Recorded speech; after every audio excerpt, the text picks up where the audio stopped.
That's all trip இது ஒரு auto மற்றும் கேப் புக்கிங் ஆப். சின்ன டவுன்களுக்கு விசேஷம், கோயில், குளம்னு டூர் போறவங்க ஆட்டோ கேப் கிடைக்காம ரொம்ப கஷ்டப்படுவாங்க. அவங்களுக்கு இந்த ஆப் ரொம்ப பிரயோஜனமா இருக்கும். கீழே டிஸ்கிரிப்ஷன்ல இருக்க லிங்கை கிளிக் பண்ணி தட்ஸ் ஆல் ட்ரிப்பை டவுன்லோட் பண்ணிக்கோங்க. வாணியம்பாடி அருகே தோல் தொழிற்சாலையில் ரசாயன வாயு தாக்கி 3 பேர் மயக்கமடைந்தனர்.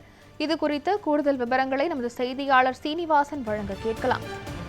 சீனிவாசன், வணக்கம். இந்த சம்பவம் எப்போது நிகழ்ந்தது? விரிவான தகவல்களை பதிவு பண்ணலாம். வணக்கம் ஆஷா.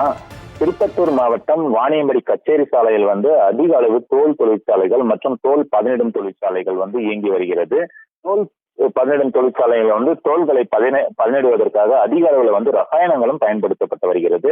இந்த நிலையில் இன்று கச்சேரி சாலையில் உள்ள கிளாசிக் என்ற தனியார் தோல் தொழிற்சாலையில் தொழிலாளர்கள் ரசாயன பொருட்களை பயன்படுத்தி பணியில் ஈடுபட்டிருந்த போது ரசாயனத்தின் வெளியான வாயு தாக்கி பணியில் ஈடுபட்டிருந்த நாகராஜ், பெருமாள், முனீர் ஆகிய 3 பேர் அங்கேயே மயங்கி விழுந்திருக்கிறார்கள்.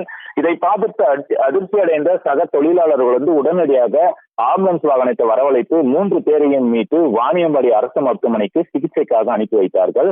அங்கு அவர்களுக்கு தீவிர சிகிச்சை அளிக்கப்பட்டு வரும் நிலையில் நாகராஜ் மயக்கமான நிலையில் உள்ளதால் அவரை ஐசியூவில் அனுமதிக்கப்பட்டு தற்போது தீவிர சிகிச்சையானது அளிக்கப்பட்டு வருகிறது. இது தொடர்பாக நகர காவல்துறையினர் விசாரணை நடத்தி வருகின்றனர்.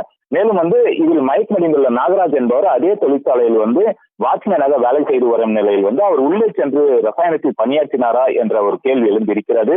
இது போன்ற ரசாயன தொழிற்சாலையில் அதிக அளவு ரசாயனங்களை பயன்படுத்துவதால் அதில் பணியாற்றக்கூடிய தொழிலாளர்களுக்கு உரிய பாதுகாப்பு வழங்க வேண்டும் என்ற ஒரு கோரிக்கை எழுந்திருக்கிறது. ஆஷா, தகவல்களுக்கு நன்றி சீனிவாசன்.